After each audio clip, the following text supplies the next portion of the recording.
Well, right at 9 a.m.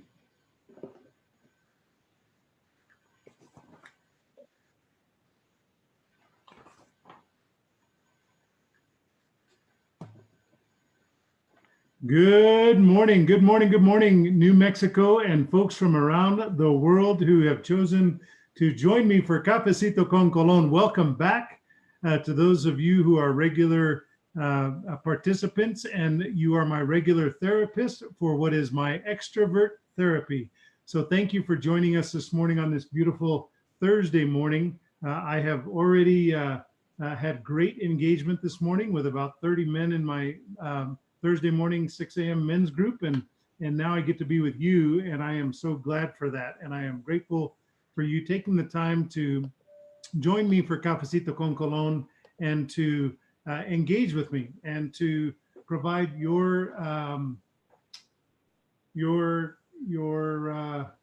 support in this journey when we are isolated, but trying to make sure that each and every one of us knows that while we're in isolation, we are not necessarily alone. And I appreciate that very, very much. It's very personal to me.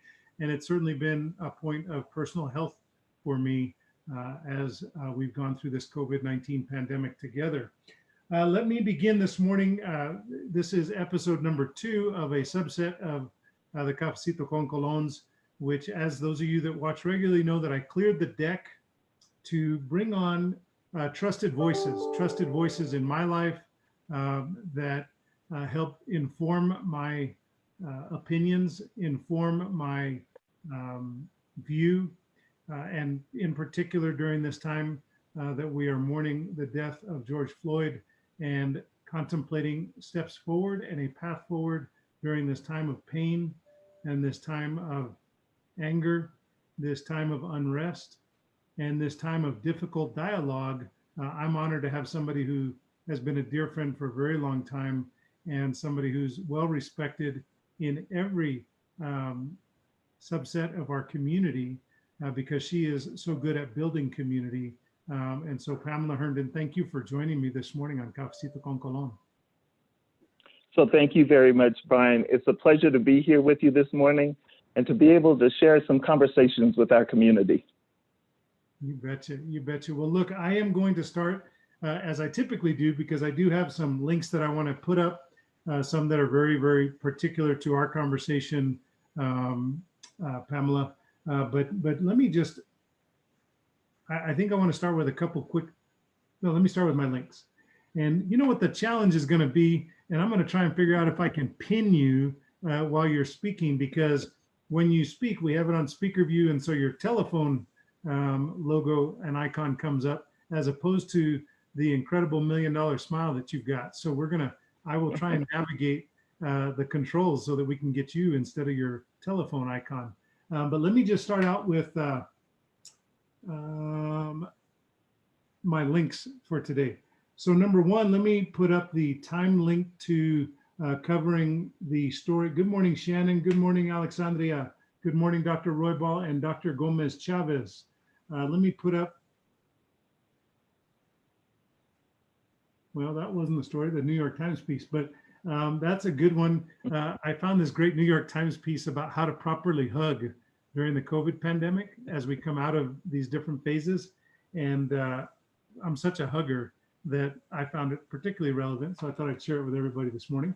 But on a serious note, here is the time coverage of President Obama's town hall that he hosted, which provides a very powerful clip. And he speaks, especially in the clip on this article, to the engagement of our iconic leaders over time, whether it's Dr. Martin Luther King Jr., Cesar Chavez, Malcolm X, these leaders, we tend to forget how young they were when they were leading in these important conversations and these movements.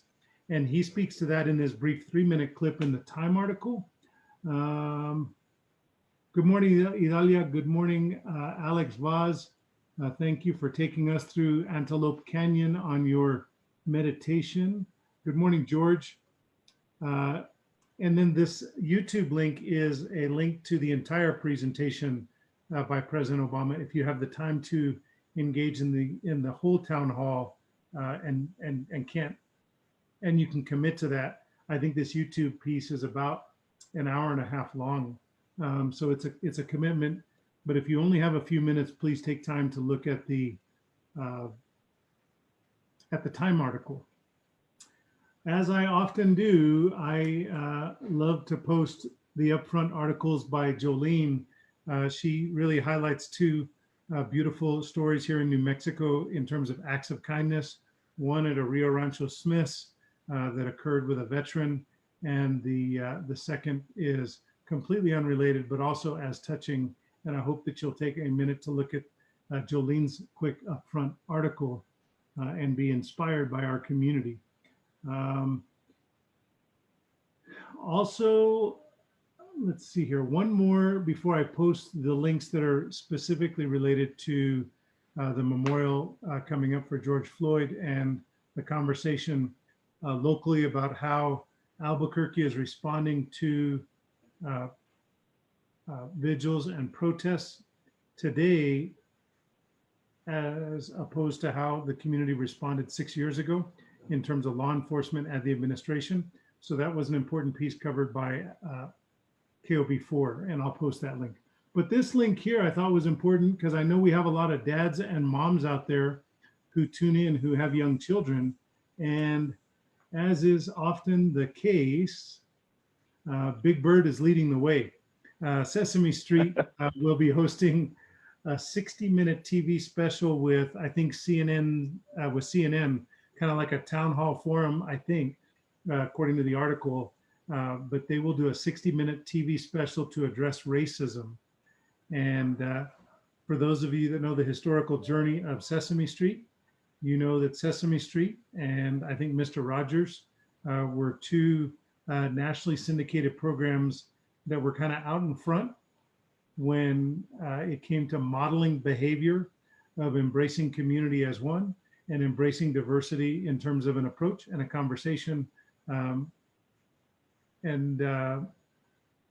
Here we have it all these years later where Sesame Street is also trying to engage in an important conversation about racism in America. So I thought you might want the links to be able to tune into that. I think it's this weekend. Saturday, June 6th. So 2 days from now.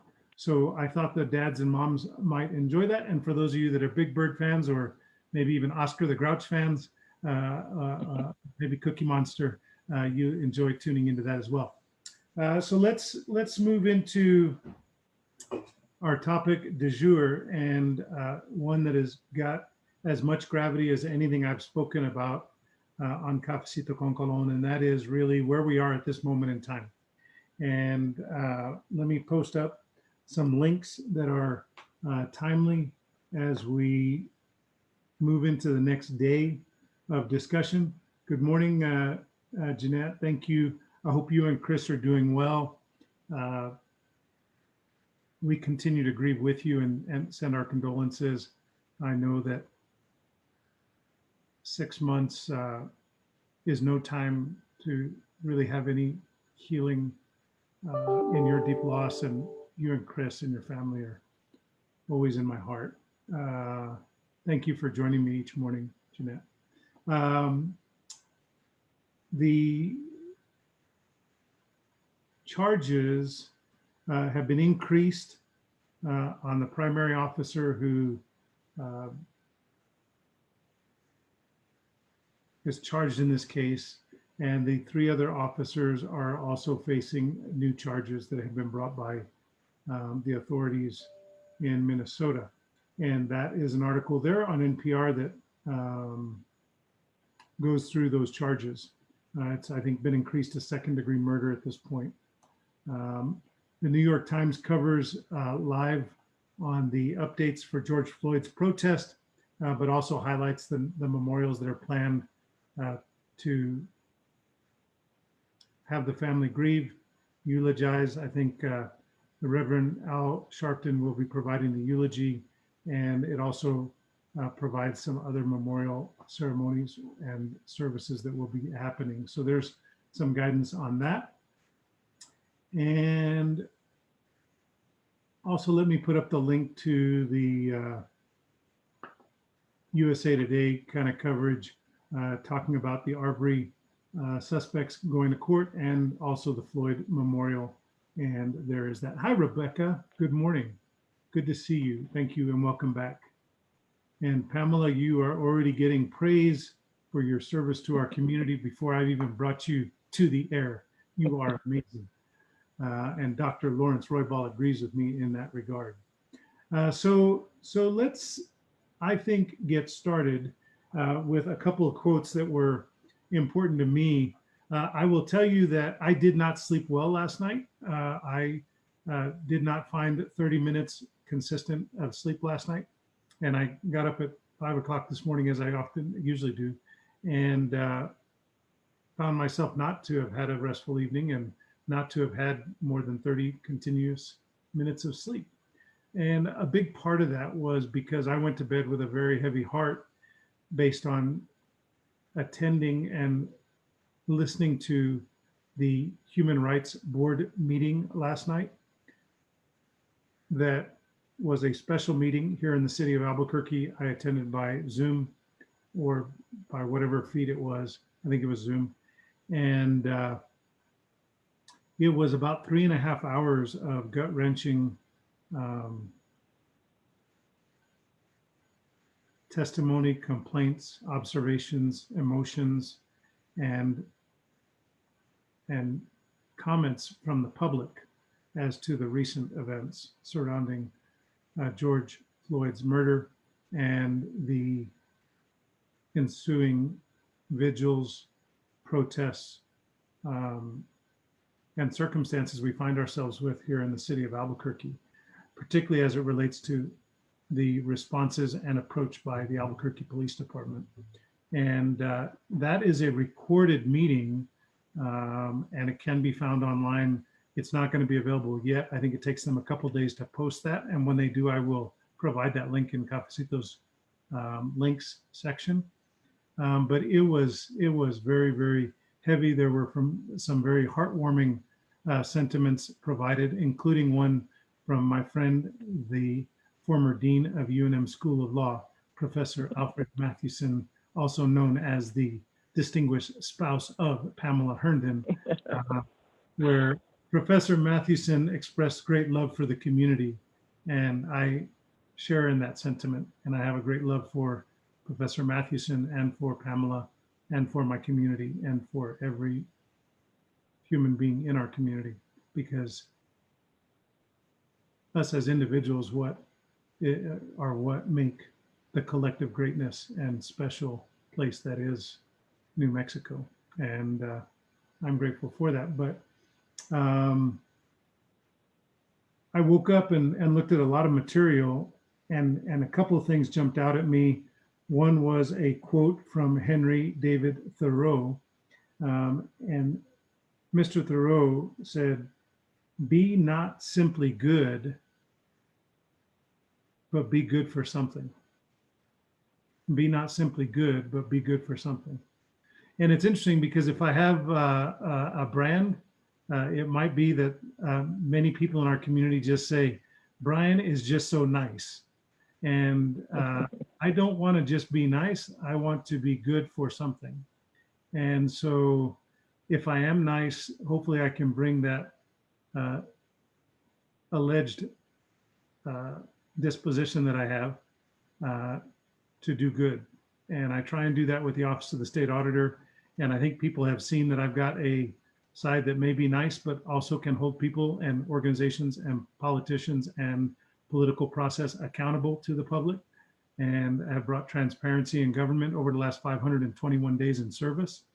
And I want to do good and be good for something. And hopefully Cafecito provides some of that good.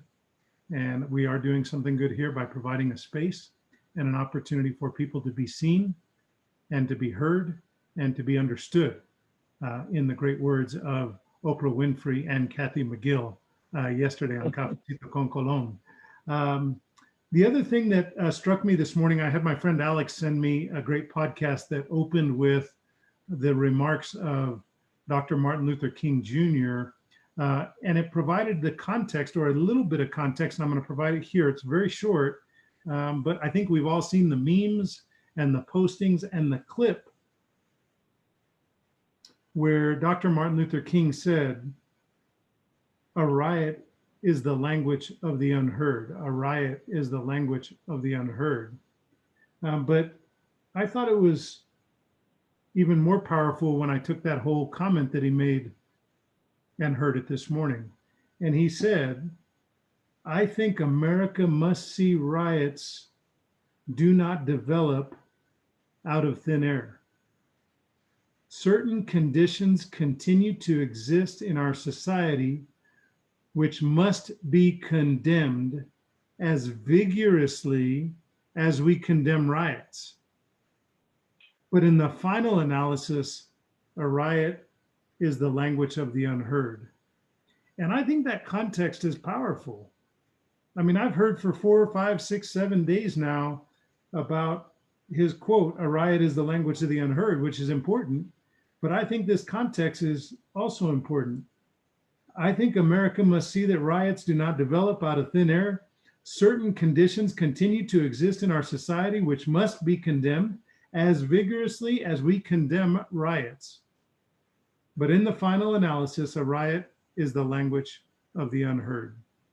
And I wanted to share those quotes with you this morning, kind of as a backdrop or as a predecessor to the conversation that we're going to have with my friend, Attorney Pamelya Herndon.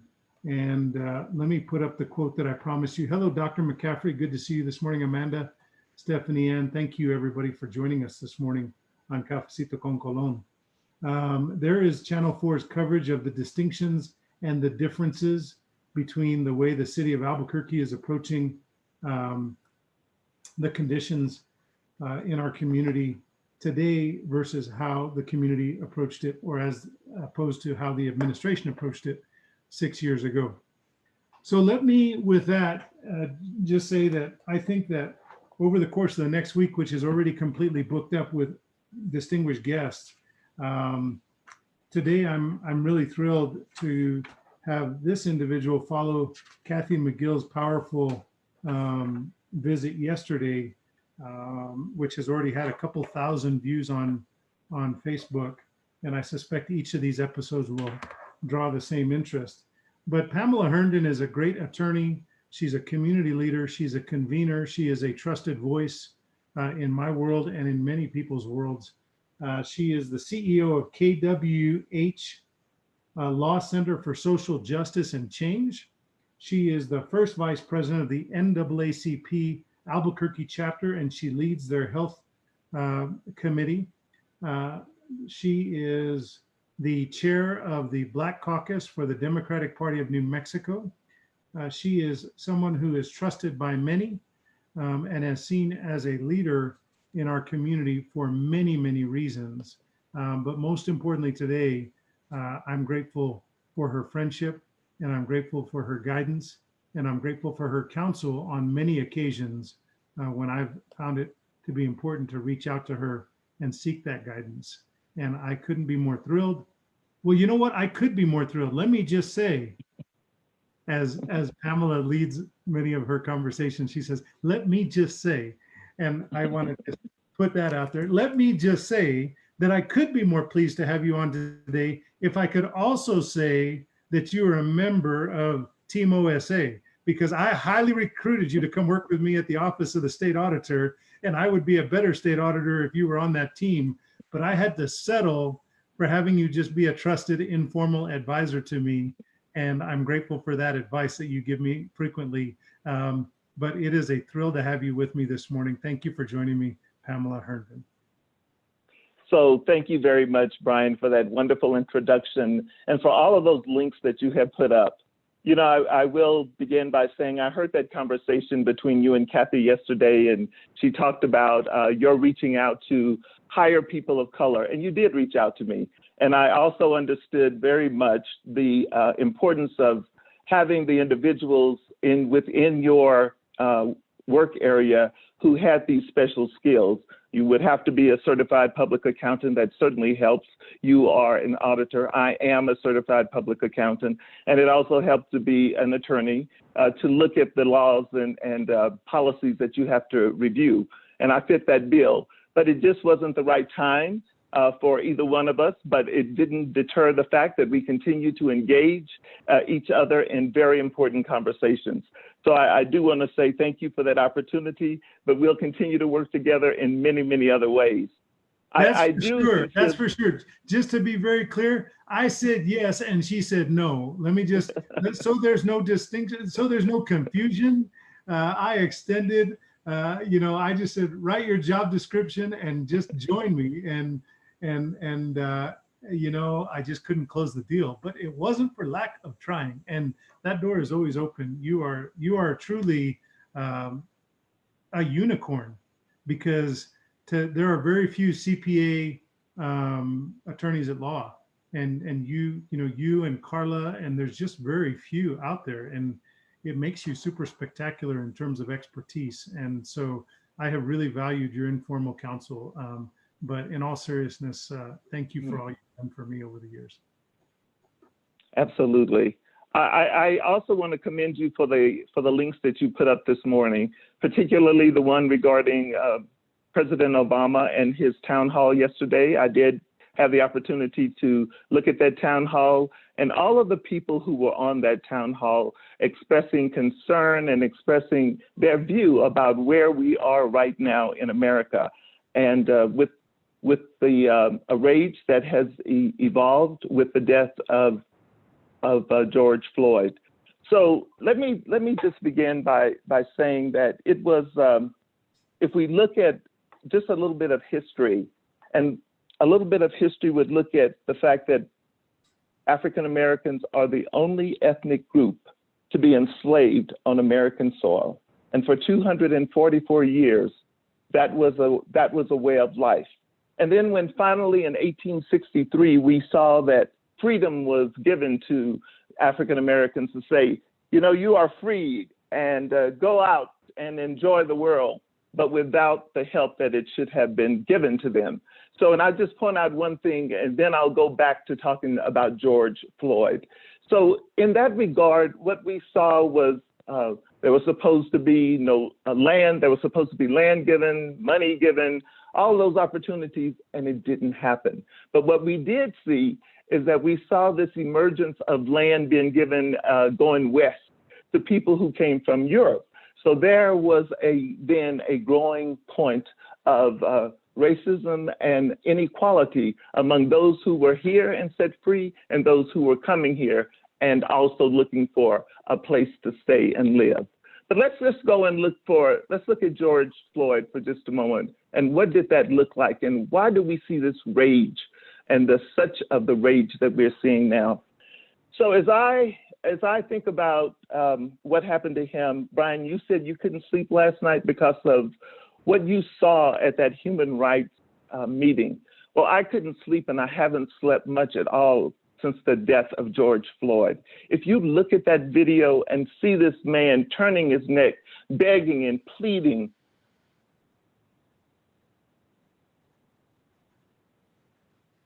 Did I lose you, Pamela? I did. Can you hear me now? I can. I'm doing everything I can to keep you highlighted here and pinned, but it is not working perfectly because you're calling in for your sound. So please, I'm so sorry that interrupted at that particular moment. Please try again. You were That's okay. To seeing George Floyd pinned and struggling for breath. That's exactly right. But what I think about on a regular basis, every time I see that, is that the weight of that knee on his neck, it really is an example of the grip, choking the breath out of young Black men and women, showing that they cannot go jogging, they cannot go bird watching, they cannot go playing in the park, driving in streets and highways, or shopping in malls, or attending schools even, without being harassed or suspended or even killed. So as we look at that, we go, well, what is it that we can do today, and how do we work toward making something different occur? And so you referred quite often to Dr. Martin Luther King Jr., and you talked about a speech of his. Well, I want to tell you about a speech of his that I would encourage every single person to go and listen to, and that was his last sermon that was given the night before he was killed. That sermon could fit today like he was right here, and he was a part of what we are all feeling in George Floyd's death. So he talked a lot about the unrest, and there has been a lot of conversation about, oh, we want to keep everything peaceful. It must be peaceful. But George Floyd did not die a peaceful death. And we all talked about, oh, well, there must be something that we can do. Well, there is something that we can do, and there are lots of changes and policies that we can put in place. And so what I'm hoping will happen, even after this conversation with you today, Brian, that there will be this conversation among our policy leaders so that we are working toward that change. One of the things that we look at right here in Albuquerque is we have a document that's in place that will forge a new beginning, I hope, between the police and the community. And that's a consent decree between the city and the Department of Justice to reform the Albuquerque Police Department. So what we need to do is we need to make sure that we take advantage of that consent decree to bring about the transformation in institutional culture that people can feel and touch. And we need to fast track that transformation. So I'm going to say to the city of Albuquerque, to our mayor, and to Police Chief Geyer, yes, we need to fast track it, but not without the voice of the people being solidly heard. So that's incredibly important. When that consent decree was entered, it did not consider race at all. And race is a huge factor of what has been involved with most of the interactions between African Americans and police. So Brian, I just want to say thank you for putting those up.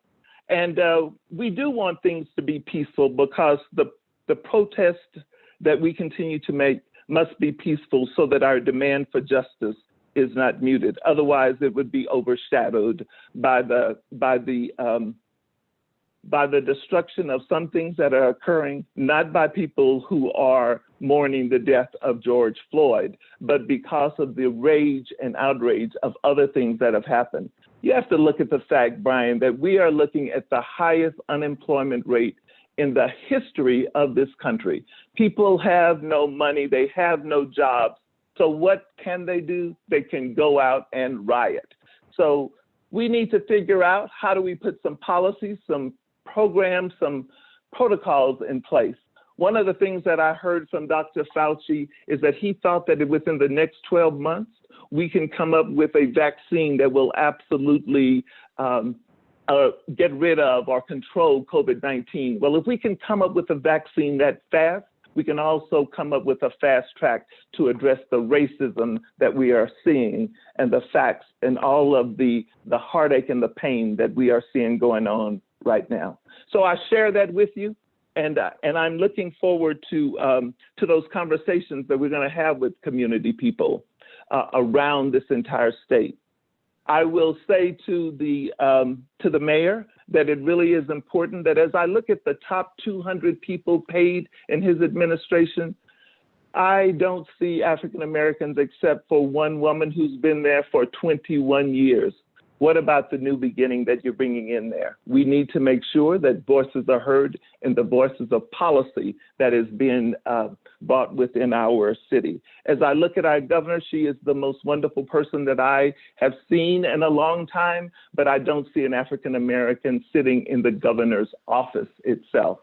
So I just say those things are important, and why isn't it happening? I don't know, but I hope that that's a conversation that we can have fairly soon. Well, that's, those points are part of the difficult dialogue that we have to have.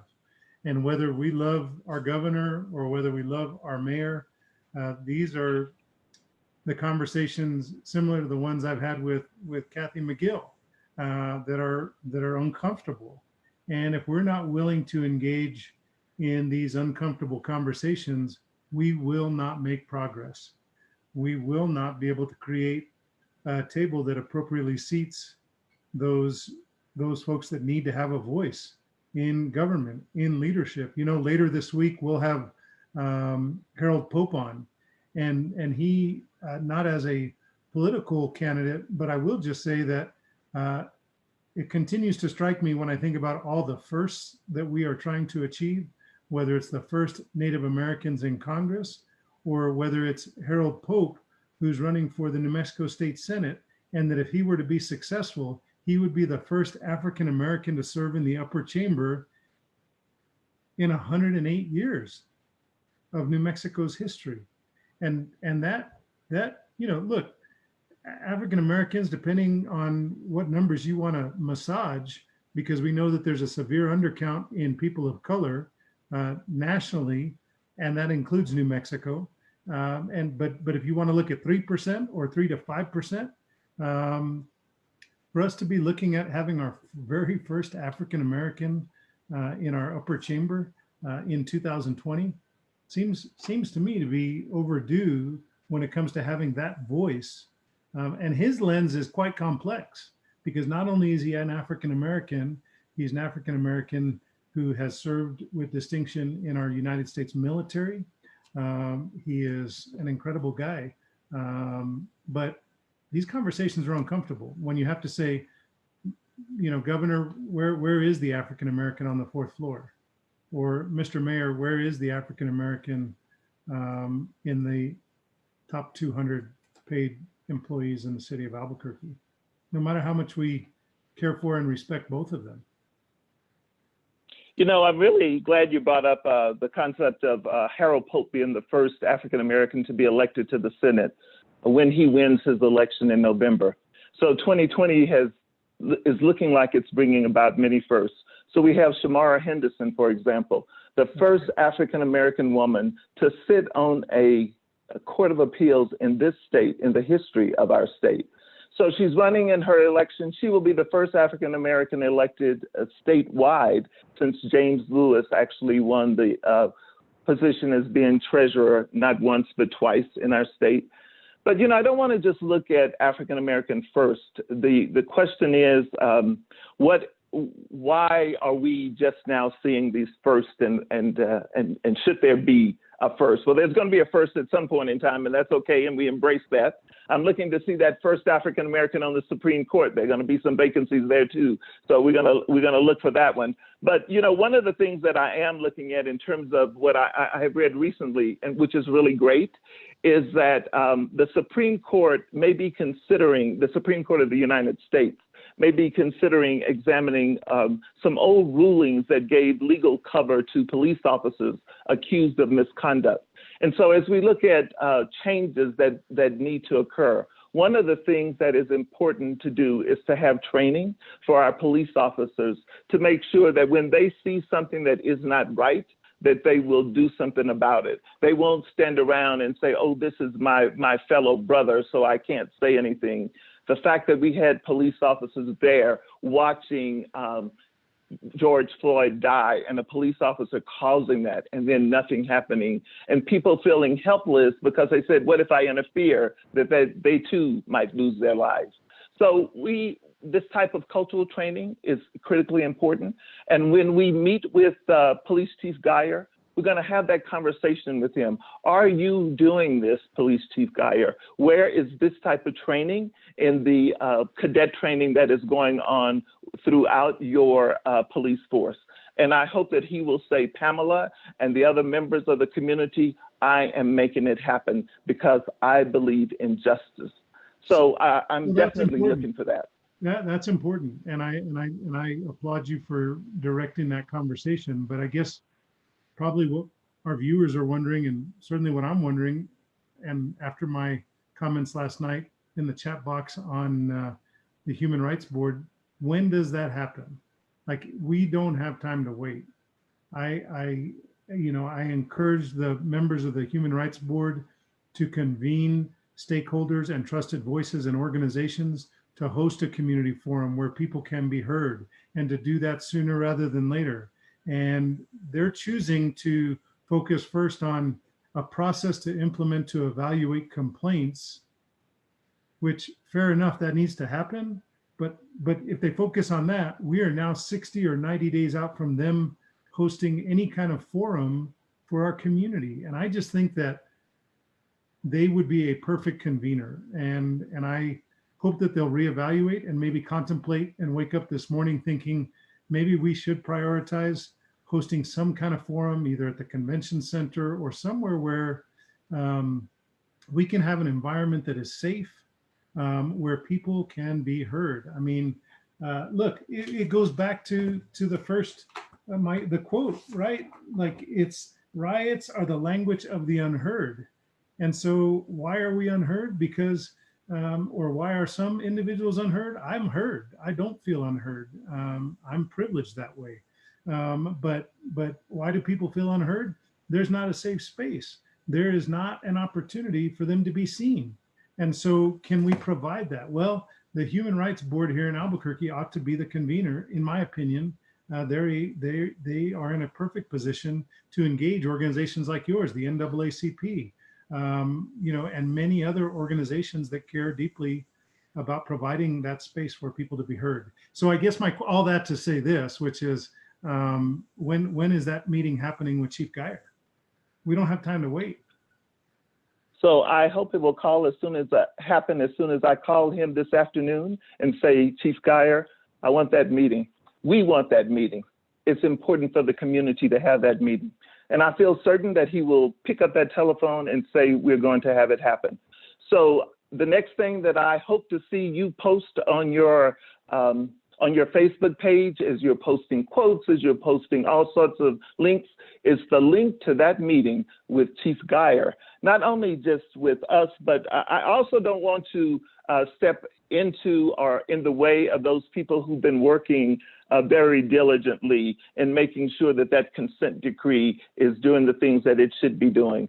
So those individuals always are to be brought into the circle. I think that they maybe have taken the position that they don't necessarily speak for the whole community, but they do represent the community. So that is critically important. You know, you brought up this concept of time, and Martin Luther King Jr. often talked about this concept of time, that African Americans are often told, be nice, be patient, pray, wait.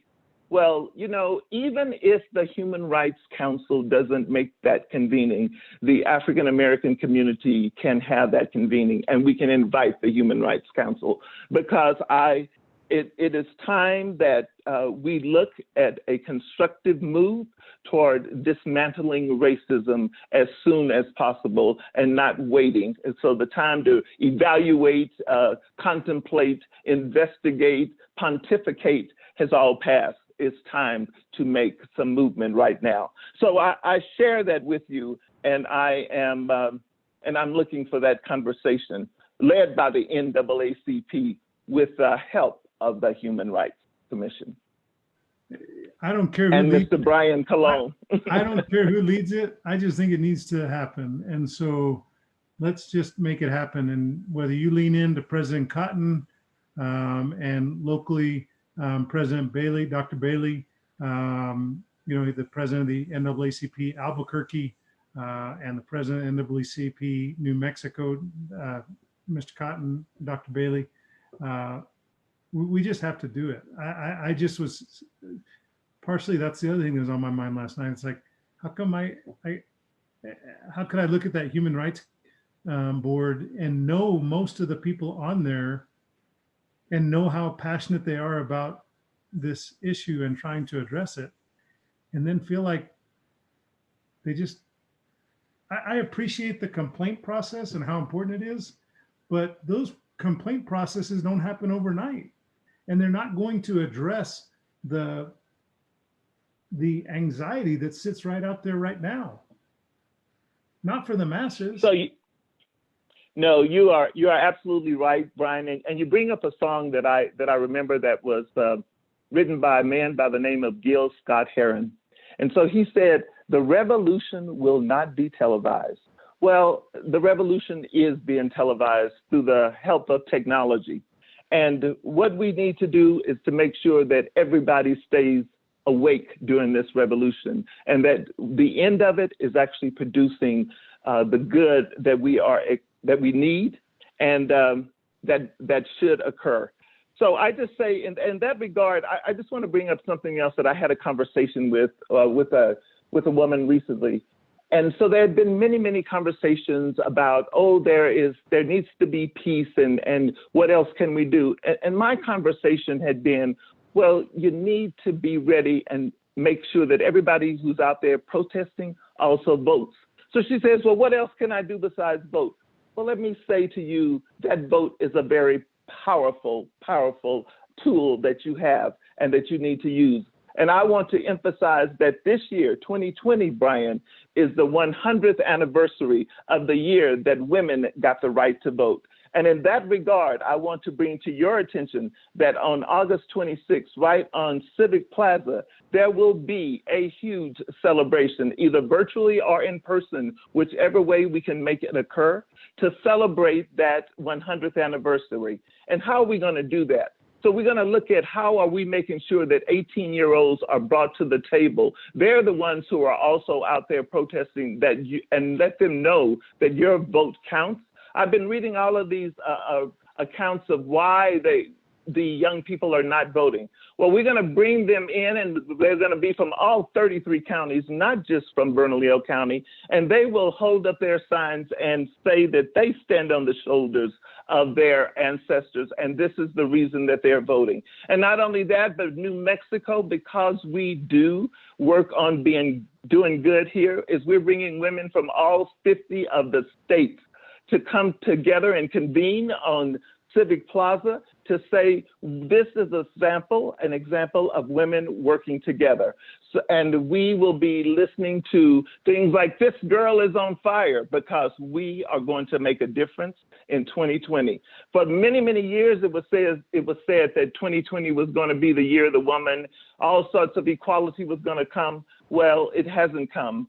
But what we are going to do, just like we are telling African Americans, your vote counts. It makes a difference. We're telling that to women. And I want to just say to African Americans everywhere, your vote is such a powerful vote, because that's one of the one places where you can see voting in a block. Look at what happened down when Doug Jones was elected. Look what happened in other places. It took the power of a Black woman's vote to make that become a reality. And it will continue to make the power of those votes to create policies that are in place that will get rid of the racism that has been here far too long. Like I said, if you can get a vaccine in 12 months, you can get rid of racism in 6.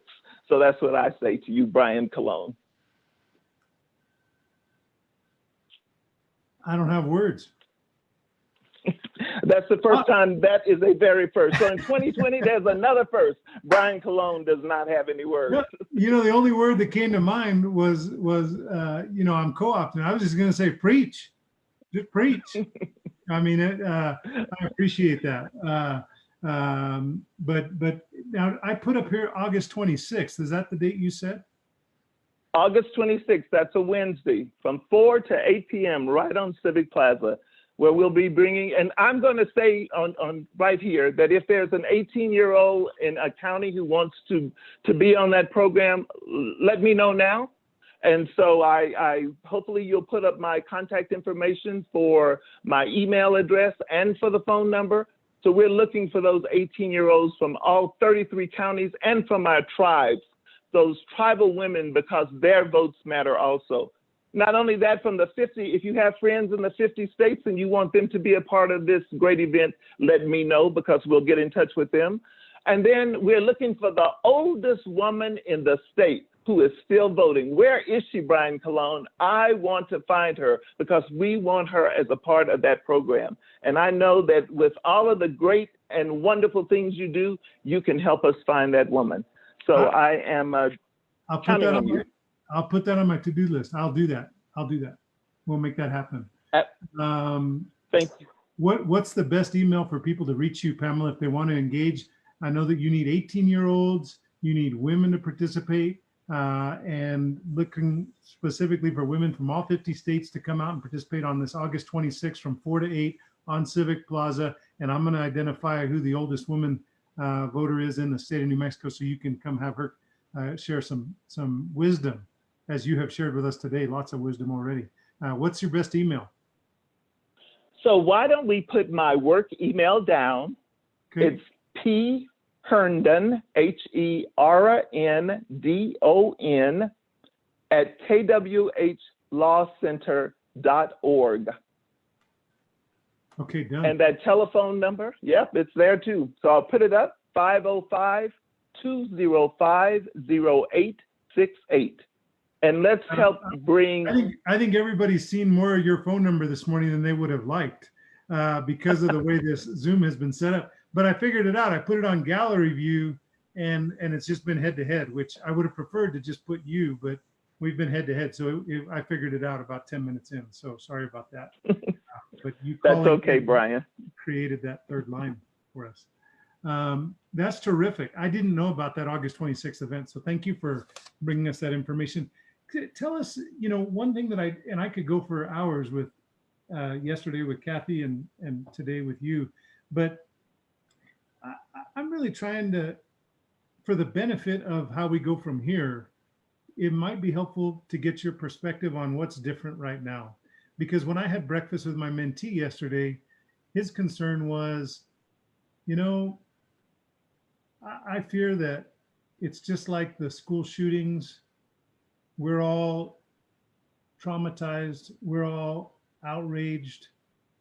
And then in 90 days, we're on to the next. And we say we're not going to be, like, the time is now. Enough's enough. We're going to demand change. And when you reevaluate a year later, there hasn't been much change, which is why I'm pushing on the pulse of saying we need a community forum now.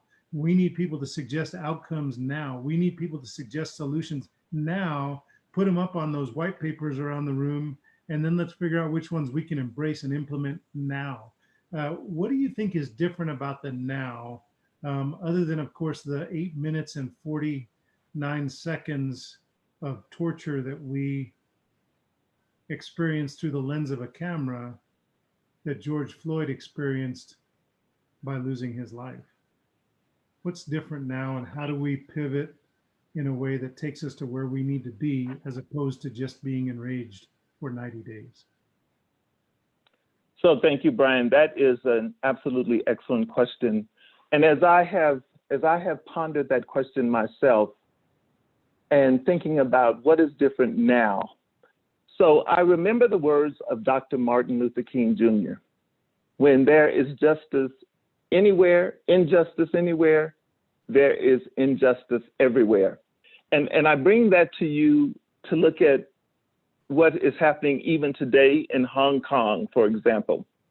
They have now made it a crime to mock the national anthem as activists get ready to commemorate the 1989 Tiananmen Square crackdown that occurred.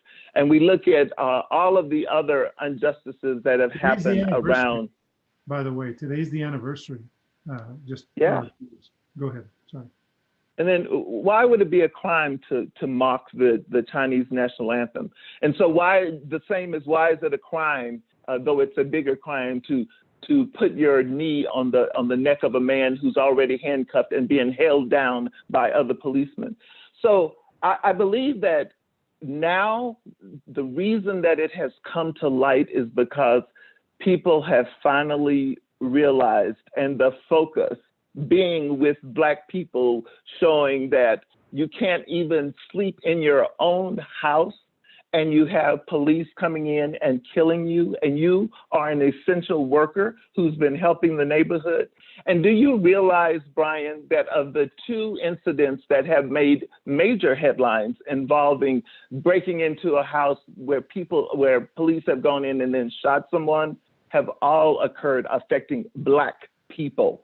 And so this injustice that is occurring with Black people is now being spread, and that injustice is flowing throughout the world. And one of the things that we saw is we saw demonstrations in London, we saw demonstrations in Germany, all after George Floyd died. And people are saying, you're right, it is enough. And we can be powerful, and it's time to use the power that we have within us, and we no longer have to wait. So that is the breaking point. And I will tell you, as I started this conversation, pushing down on George Floyd's neck, pushing breath out of him, the weight and heaviness of that was on him was the weight and heaviness of racism that has been experienced far too long. That it's time for us to get up and say, I can move, like I can make something happen. And it's important to realize that we can do that, Brian, and we don't have to wait for someone, just like we don't have to wait for the Human Rights Council to hold that meeting. And I'm losing my voice over it. Well, it's, I mean, I think the analogy is appropriate, and it is effective, and it is appreciated. I highly value you helping us understand, because if we have not experienced that way, I spoke about this yesterday, if we have not experienced that way, and if we have not even taken the time to engage our close friends of color, our close friends who are Black, our close friends who are African American, in the difficult conversation to say, Michael, have you experienced, from your perspective, what is it to be, I think Hakeem said it yesterday, he said something, he was writing something about what is it like to be part of the problem from the perspective of society. And that's right. Ask those questions of the people we love and care about, like I care about Michael and love him, but I've never engaged him in that conversation. And he's telling me, about loss prevention, and him walking into the store when he, it's painful to share, and maybe not completely appropriate, although I don't think he'd be hurt that I did, but I'm a little closer to being able to, I don't know that I could ever understand, but maybe better contextualize what I'm feeling. From the perspective of a Black man, a young Black man, by the way. President Obama talked about those very same items. He talked about going into a store and being followed. And how many times has that happened to Black people? He talked about passing by a car and hearing the clicks and the locks going on cars only because you're a Black person passing by. He talked about the times in which Black people go onto an elevator where there might be a white woman and she clutches her purse even tighter, thinking like, oh my gosh, this Black person is here, and they're going to snatch it. But we need to, our next conversations are, how do you make sure that we can walk through your neighborhood and we're not going to get shot? That we can walk in your store, or you can come into our store and I'm not going to get shot. So all of those conversations definitely occur. And then why is it that because of the color of my skin are you afraid? I bleed just like you do. I put my pants on one leg at a time, just like you do. I use glasses and I can see just like you do. But what is it about the color of my skin that makes you afraid? So I want to have that conversation. We want to have that conversation. The NAACP wants to have that conversation. KWH Law Center for Social Justice and Change. We want that conversation because we need to understand why you are so afraid. And then that will help determine why there's so much violence and hate and racism still going on, because there's a lack of understanding between the races that needs to be resolved. I couldn't agree more. So when? Right? Starting today, right now. That's because exactly you have right. This, right this minute, Brian Colon, and everything that we do should have an outcome and a reason for occurring. So at the time that I said, yes, Brian, I'll be on your program, it's with a purpose that we could have a conversation with you that you now share throughout the community. So the conversation is now. A resolution is now, not tomorrow. So time is not our friend for waiting and waiting, but the time is now. And now is when it's going to happen. So you asked me, Brian, now. I'm ready for your center to convene that conversation. Very good. And I'm looking forward to having the community there. And with COVID-19, I just want you to know I expect you to use social distancing and wear a mask, because we want to make sure that once you come to that convening and we come to some solutions, that you're also here and around to help see the results of your work. And we don't want you anyplace else but right there to see them happening. So I do share that with you. Let me just tell you one last thing, one last story, Brian, before you. Let me just say on the social distancing, we can take a page out of Mike Silva's book. Mike will be on Cafecito on Saturday, but well, two great examples. One, the protest and vigil that I helped facilitate at the Capitol a couple nights ago. I know that Kate Noble, she put down tape marks around the Capitol where they were doing the protest that denoted the 6 foot, which I thought was awesome. And then yesterday, Mike Silva on the plaza, I wish I could have participated. I couldn't, but he had a very powerful, and if you haven't seen it, go to his Facebook page. I think there's some pictures there. But Mike Silva, Rude Boy Cookies, Albuquerque Sightseeing Factory, phenomenal entrepreneur, very powerful voice. He is massive. But he on the plaza appropriately spaced everybody, and actually they stood for the 8 minutes and 48 seconds, 49 seconds, nearly the 9 minutes that George Floyd had that knee on his neck that suffocated him, as the systemic racism has suffocated the African-American community for hundreds of years. But yes, we will practice social distancing and we'll still be able to make it happen. So Brian, I know we're coming close to the end of our hour together. I want to share two quick items with you. One is I recently had a conversation with the neighborhood association at Kirkland, in the Kirkland edition, and they are saying to me, Pamelya, you know, there's all this conversation about people of color not being counted as a hard to count population within the state of New Mexico and all that can happen. So we want the census workers to come to us and help us to figure out how to be counted correctly.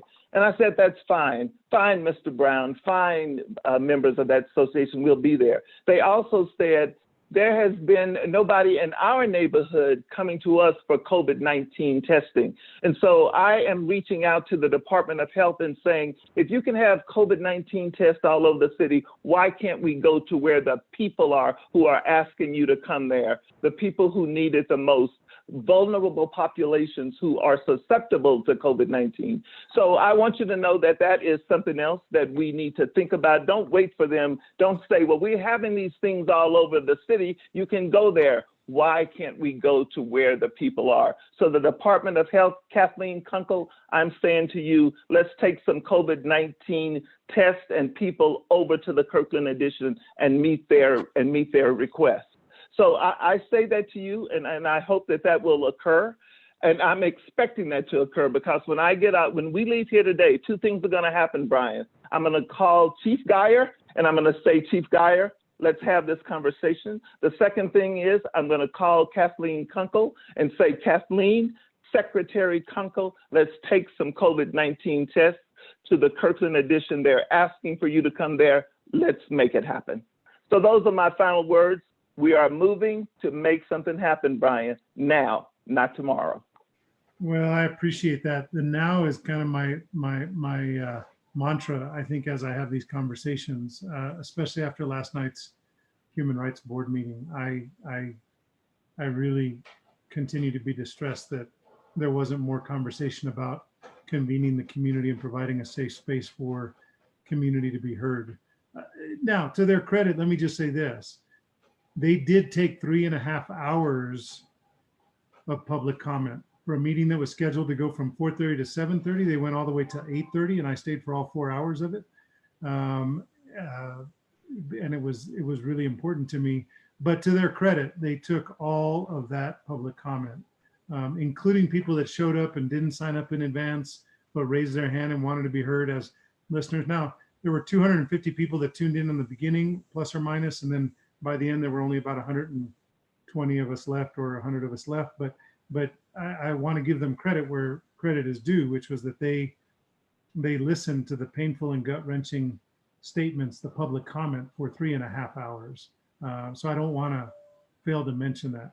I do want to, I know you said that was your final word, but I'm going to ask you to amend your final word, because I think that I'm also going to take every chance I can to help find different ways to educate my peers, my friends, and our community about the answer to the question, which I get from so many people and so much, and I'm on every Facebook platform. You know, I tagged you on 4 different platforms last night on social media. So I get a lot of comments, and they're not all very nice, and that's okay. But for you, and I use analogies, whether it's the roof's on fire at the neighbor's house, all those houses matter, but that roof on fire at the house with you know, that's the house that matters, and that's the house that needs attention. The plates are set at all the table, and Bobby doesn't have a plate for food. All those people at the table matter, but Bobby matters because he didn't have any food. There's lots. I posted yesterday a link to a great Vox article that came out, unfortunately, 6 years ago. And here we sit trying to explain why Black Lives Matter. But Pamelya Herndon, to you, when somebody says to you, Pamelya, that's very nice, BLM, but all lives matter. Tell us why, for Pamelya Herndon, Black Lives Matter. So thank you for that question as my closing comments, because as I heard the great Dean Matthewson say yesterday during his conversation at the Human Rights Council meeting, it is good to say all lives matter, but most of the time when people say all, they don't include Black. It doesn't, Black people are often left out of that conversation. And so that if you want to say all lives matter, it's important for you to say too that I'm including Black lives in that conversation. I want to bring to your attention one particular example that will help show this. I sit on a committee with the APS, it's called the African American Student Summit, where we look at the incredible disparity in the number of African American kids who are disciplined, they are expelled, or they are otherwise being punished some way in going when they are in school. But do you know what? Those numbers this year are going to change tremendously. And the reason they're going to change, Brian, is something that we hadn't even expected. COVID-19, because the kids are not there in the classroom. So there's no expulsion, there's no disciplinary action, there's no bullying, there's none of that happening with respect to those Black kids. But now what we're going to do is study how they are learning and how they are graduating without that burden being on them. So I share that with you. So Black lives matter because Black lives having access to education absolutely matters. And we have seen a big difference in that application and implication because of COVID-19. So yes, all lives matter, but if you can't say Black lives matter too, then there is a problem there. And I encourage everyone to go back to hear the third speaker on the conversation yesterday and listen to what he said and how he made that conversation, talking about, yes, Black lives matter, and you need to say it. Black lives do matter. And you have made me a better man, a better human being. You have informed me, as you have so many times on my journey, and I'm grateful that you were able to take the time. I will tell our viewers that not only did you, when I invited you to join me, not only did you say yes, you said yes, and how soon can I get on? And you took the first opportunity to join me as I had available, and that was today. And I am grateful for that. And you are a yes and kind of person. Yes, you're going to reach out to Chief Geyer, and it's going to be today. Yes, you're going to reach out to That's right. Secretary Kunkel, and it's going to be today. You are a yes and kind of person, and I appreciate that. And it is a good model for all of us to follow. Let me just close with telling folks that I apologize to Patrick Barrett and Robert Gibson because they have to follow Pamelya Herndon with being a guest on Cafecito con Colon. And Kathy McGill and you have just started this conversation in such a powerful way. And I've already booked out all the way, I think, to next Saturday. And I'm not sure how I'm going to continue this because at some point, I just am not sure.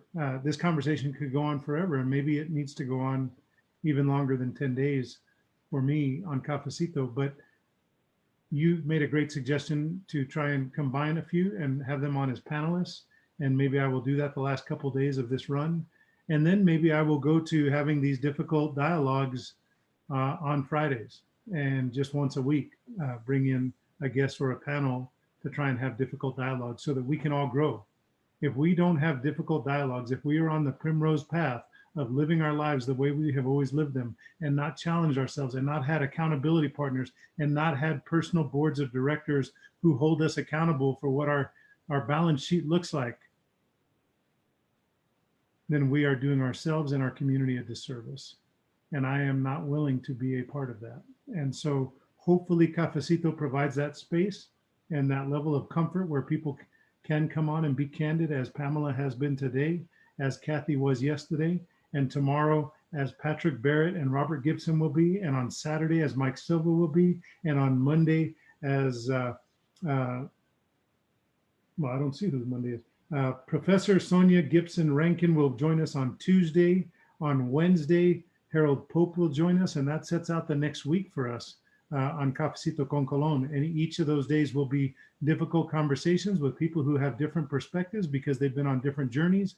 Pamelya Herndon has been an incredible leader in the professional community who has designations for days. She is a CPA. She is an attorney at law, Esquire. She is a chair. She is a vice president. She has been on a journey that has been enriched and fulfilled by fulfilling and enriching her community. And I'm grateful for that. I'm a better person for knowing you. I'm grateful for you coming on Cafecito, and I'll look forward to speaking to you again very soon to hear about more data points, not just August 26th, which is going to be phenomenal.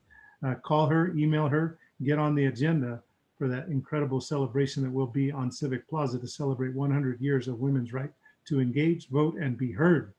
Because as Catherine McGill and as Oprah Winfrey say, the best interviews, the best engagements are engagements and interviews where you can be seen, where you can be heard, and you can be understood when you say something that matters. So please, I end every day hoping that I've said something that matters. I can assure you, Pamelya Herndon, you've said a lot of things that have mattered. I've only commented and posted a few of your very salient quotes, but I hope people will tune in and share this episode of Cafecito con Colon and join me tomorrow. Reach out to people in isolation.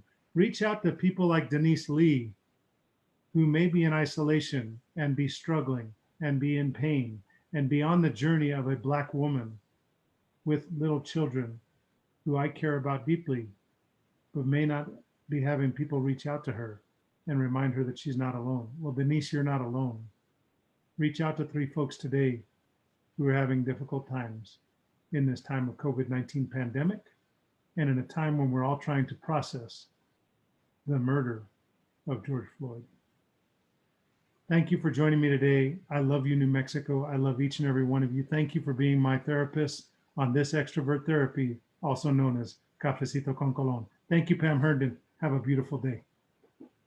Thank you, Brian Colon. God bless all.